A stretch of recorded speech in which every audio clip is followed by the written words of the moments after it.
ခေတ်ကာလအနေအထားအရ EV ဆိုင်ကတစ်စီးဝယ်တော့မယ်ဆိုရင်အခြေခံအားဖြင့်ဘာတွေကိုသိထားသင့်လဲဘက်ထရီရဲ့ volt နဲ့ motor ရဲ့ watt တွေကဘာတွေလဲ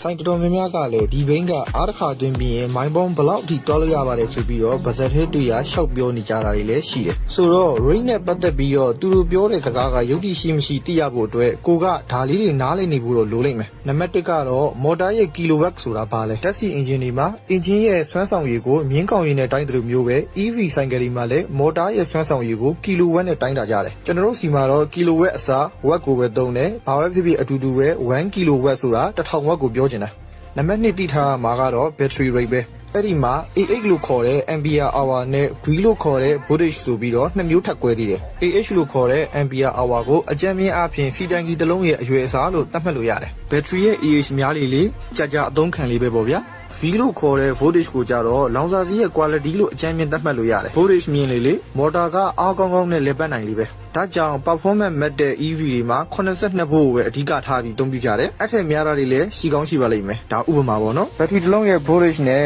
ampere hour AH ကိုသိပြီဆိုရင်အဲ့ဒီဘက်ထရီရဲ့စုစုပေါင်းစွမ်းအင် watt hour ကိုတွက်လို့ရသွားပြီဒီ formula အတိုင်းပဲ watt hour လိုချင်ရင်ampere hour ကို voltage နဲ့မြှောက်လိုက်ရုံပဲကျွန်တော်ဥပမာလေးတစ်ခုနဲ့တွက်ပြမယ်82 volt 22 Ah ဘက်ထရီတစ်လုံးရဲ့ watt hour က1584 watt hour ရှိမယ်အဲ့ဒီဘက်ထရီ rate နဲ့ EV မှာ motor က1500 watt ပဲထားပါတော့အဲ့ဒီ motor ရဲ့1500 watt ဆိုတာကအပြည့်အဝ full load ကိုတနာရီတိတိမယံမနာမောင်းနေမယ်ဆိုရင်အဲ့ဒီ motor ကလျှက်စစ်စွမ်းအင်1500 watt hour ကိုသုံးစွဲမယ်ဆိုတာကိုပြောထားတာပါဒါကြောင့်ဘက်ထရီကနေထွက်လာတဲ့1584 watt hour ကို motor ကသာ full load အနေထားနဲ့ဆွဲမယ်ဆိုရင်တနာရီတသားပဲမောင်းချိန်ရတယ်ဆိုတာကိုပြောချင်တာပါအခုပြောထားတာကတော့အချိန်အားဖြင့်အကြမ်းမြင့်ဖြစ်ပြီးတော့အကွာဝေးဘယ်လောက်သွားနိုင်လဲတစ်ချက်လောက်တွက်ကြည့်ကြရအောင် EV တွေမှာတော့ motor weight ကြီးလေအားပိုစားလေဆိုတော့ဒါလူတိုင်းနားလည်လောက်တယ်လူသိမ့်မတည်သေးတဲ့အချက်ကဘယ်မော်တာကိုပဲသုံးသုံးမြင်မြင်မောင်းရင်အပိုကုန်တယ် range ပိုကျတယ်ဒီစရာလေးကိုကြည့်ကြည့်1000 watt မော်တာကိုဖြည်းဖြည်းလေးမောင်းမယ်ဆိုရင်1ကီလိုမီတာတိုင်းကို20 watt ပဲစားမယ်အမြန်ဆုံးအမြင့်ဆုံးနဲ့မောင်းမယ်ဆိုရင်တော့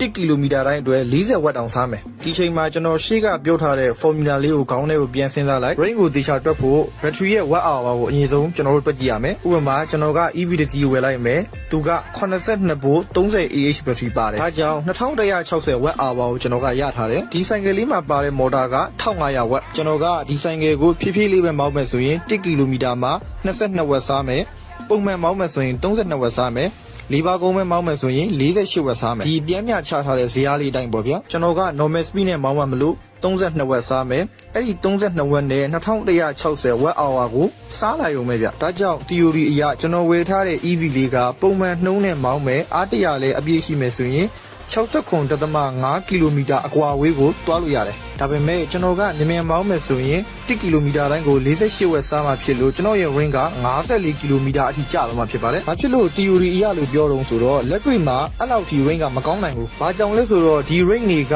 အား100ကနေ300အထိကုန်အောင်သုံးမှရမယ် range တွေဖြစ်နေလို့လက်တွေ့မှာဘယ်သူကမှလည်းအဲ့လောက်မသုံးကြဘူး။ဥပမာ lead acid graphene battery ကိုသုံးထားမယ်ဆိုရင်အား20ရာခိုင်နှုန်းအောက်ကျအောင်လုံးဝမသုံးသင့်ဘူး။အဲ့ဒီမှာတင်ရမယ် range ကတိုးသွားပြန်ရောပြီးတော့ Buddhist sack လို့ခေါ်တဲ့ lever စောင့်ဆွဲလိုက်ရင်ဘိုးအားထိုးကြတဲ့ပြဿနာတွေကလည်းဘက်ထရီပါတဲ့ဘိန်းတိုင်းမှာရှိတော့မယ်တချို့ဘိန်းလေးတွေမှာဆိုရင်ဘက်ထရီအားက 1% လျော့သွားတိုင်းဆိုင်ကရဲ့ speed ကကျသွားလိမ့်ရှိတယ်ဘယ်လိုဘက်ထရီအမျိုးအစားတွေကကောင်းလဲသုံးသင့်လဲဆိုတဲ့ကောင်းကျိုးဆိုးကျိုးတွေကိုမနေ့ပြန်ဗီဒီယိုကြမှာတက်ထပ်ရှင်းပြအောင်မယ်ဒီနေ့ဗီဒီယိုကတော့အရန်ရှည်မှာဆိုလို့ဒီလောက်ပဲဆိုင်ကပြောတဲ့ range ကိုယုံပြီးတော့ EV ကိုမွဲပါနဲ့ကိုယ့်ဟာနဲ့ကိုယ်တွက်ပါ